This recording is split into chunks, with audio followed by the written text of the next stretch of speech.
Hey, welcome back. It's Friday. This is Click Tricks, your favorite YouTube miniseries where I try to give you something interesting, something of value in just a few minutes. And by the way, please start voting on these names. If there's one that sticks out to you, I really don't know what to call this series. So just to recap, we've had 5-minute photo tips, which is lame as hell. Snap and Yap, which is by far my favorite, and this is now Click Tricks. So I'm just gonna keep throwing out random names until somebody tells me that one is good. This week's video is about my absolute favorite place to do street photography, or at least what my favorite place to do street photography has been for a long while now. Street photography is by and large synonymous with cities, but the more street photography I do in all of the different places that I have been to, the more I realize that you don't really need the city or the skyscrapers or whatever to get great street photos. It certainly doesn't hurt, but it's not something that's absolutely mandatory. Basically, I am a total sucker for any kind of boardwalk, pier, coastal viewpoint, walkway, anything that has water somehow involved in it. And I feel like you wouldn't expect to get like your best street photos on the beach or by the beach. So yeah, let's talk about why I love it so much and how you can get some halfway decent photos in a spot like that. So the first thing that stands out to me about places that are around water, specifically like piers and boardwalks, is just the less cluttered, simpler backgrounds. And this is just the result of not being in the heart of like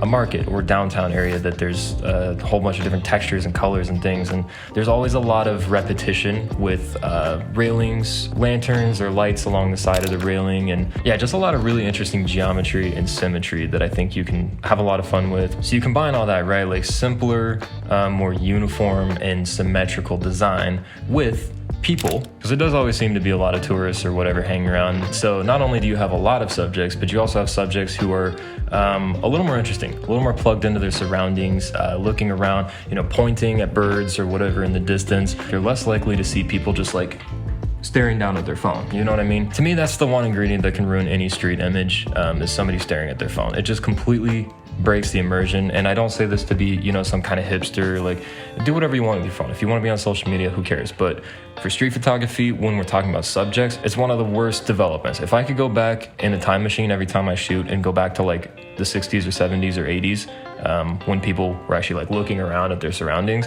I would in a heartbeat just to do street photography. So yeah, people are like happier, they're more engaged, they're talking to each other, they're fishing, they're, I don't know, but it just seems like people are not staring down at their phone, doing nothing quite as much. So geometry, symmetry, repetition, the subjects are better, they're more engaged with their surroundings. What else?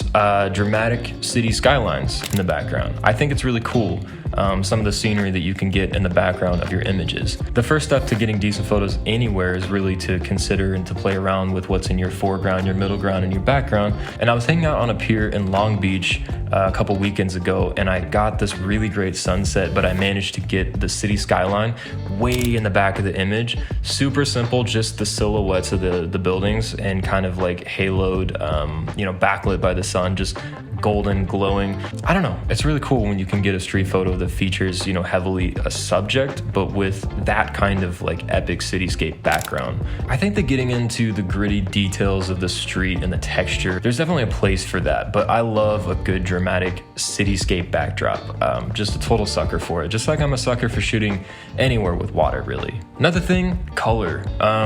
You get a ton of blues and aqua greens, obviously just by nature of being near the ocean, that you don't really get in the city. And I think it's cool. It just adds something to your portfolio that's a little bit different from the grays and the browns and the beiges and the silvers. And the reason that having a pop of color in your street images works so well is because of how neutral the color palette tends to be. And so I personally really like to see that kind of aquamarine, sea green that maybe isn't so like fundamentally basically street. I know I'm not the first person to ever shoot near a pier. It's not like I'm saying I'm reinventing the wheel or anything, but yeah, the color palettes tend to be kind of redundant with street photography. And so it's cool to kind of break up the monotony a little bit in that department. But tell me what your tips are for shooting near water, shooting at the pier, shooting at the boardwalk. I'd love to hear it. If you guys have something more original, more creative, something I totally missed, let me know. But this has been, Click Tricks. That's going to do it for me. Be sure to like, comment, subscribe, help me out, maybe stick around, check out another video or two if you enjoyed this one,